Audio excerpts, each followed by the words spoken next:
ক্যামেরার সামনে যে শিশুটিকে আপনারা দেখছেন তার নাম জান্নাত, বয়স মাত্র 6 বছর। এই বয়সে যেখানে শিশুদের হাতে থাকার কথা বই, খাতা, খেলনা, সেখানে জান্নাতের হাতে আজ ভিক্ষার থালা। তার কোনো ঘর নেই, রাস্তার ফুটপাতেই তার বাড়ি, খোলা আকাশে তার ছাদ। জান্নাতের বাবা ভাঙাড়ি কুড়িয়ে কোনো মতে দিন পার করেন, আর মা মানুষের দ্বারে দ্বারে ঘুরে ভিক্ষা করেন। দারিদ্র্যের এই নির্মম বাস্তবতায় জন্ম নিয়েছে জান্নাতের জীবন। শীতের রাতে যখন আমরা কম্বলের উষ্ণতায় ঘুমাই, তখন এই ছোট্ট জান্নাত কাঁপতে কাঁপতে কাটায় রাত। শীত নিবারণের মতো একটি কম্বলও নেই তার ভাগ্যে। তবুও অবাক করার মতো একটি স্বপ্ন আছে এই শিশুর। বাবা মা আছে, ছোট বোন আছে, তারা আমার বাবা বাঙ্গারি টুকাই, মা ভিক্ষা করে, ছোট বোন খালি খেলে। আমরা মাছ বাজার থাকি, আমাদের অনেক শীত করে, আমাদের কম্বল ধরার কিছু নাই। আমার আম্মু বলছে যেদিন বাইক নিয়ে যাইবো দিন আমাকে পড়ালেখা করাইবে, চাকরি করবো, বড়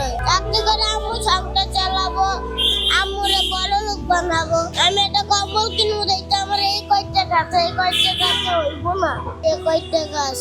কম্বলের দাম 300 টাকা, কম্বল কিনে মাসে টাকা আয় দিব।